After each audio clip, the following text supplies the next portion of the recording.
Hey everybody, it's Mr. Oaks. Just a real quick video on y-intercepts. Now y-intercepts are very important because they're very helpful when we want to graph or write an equation. And there are other ways we can use them, but mostly we use them to figure out how to graph a line and how to write an equation. And a y-intercept is actually a very simple thing. Y-intercept is the y value of a point where the line crosses the y-intercept. So our graph line, where it crosses the y-intercept.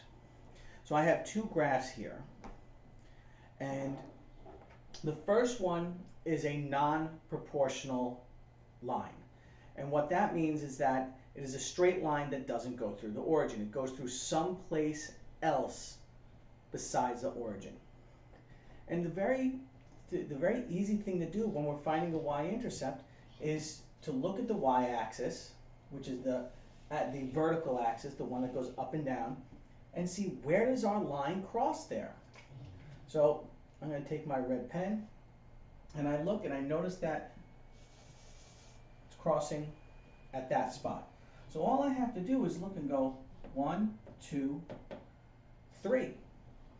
So the y-intercept here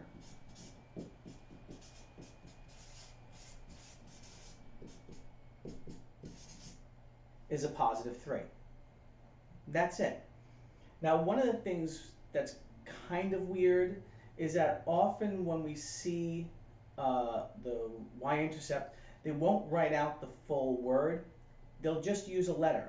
And you would think they would use y, but that's not usually what they're going to use because we use y when we are writing an equation. So we're not usually going to use that. Oddly enough, they use a b. I always tell my students that we use the b because usually when we're graphing, the b is the beginning point. So other than that, I'm not 100% sure why it's the b. I'm sure there's a reason, but I'm going with that it's our beginning point. So I would also write this as b equals 3. And that means the y-intercept is equal to 3.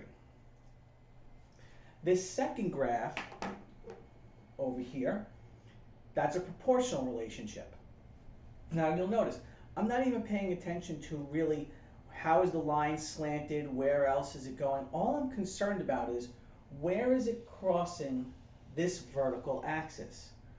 So in this one I'm looking and it's growing right there, right through the origin. And every proportional relationship will go through the origin.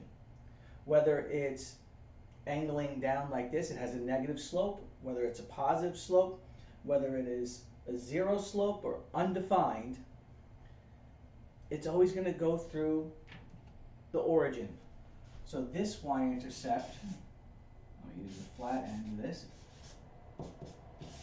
is b equals 0. And our y-intercept can be any number. It can be a positive number, it can be a negative number, it can be 0, it could be a decimal. It really depends on the scale of your y-axis. Y-intercept. Very simple, especially when we're looking at it just from a graph. I hope this video was very helpful in figuring out what the y-intercept is. Please like and subscribe, and I'll be making more videos. Everybody, have a good day.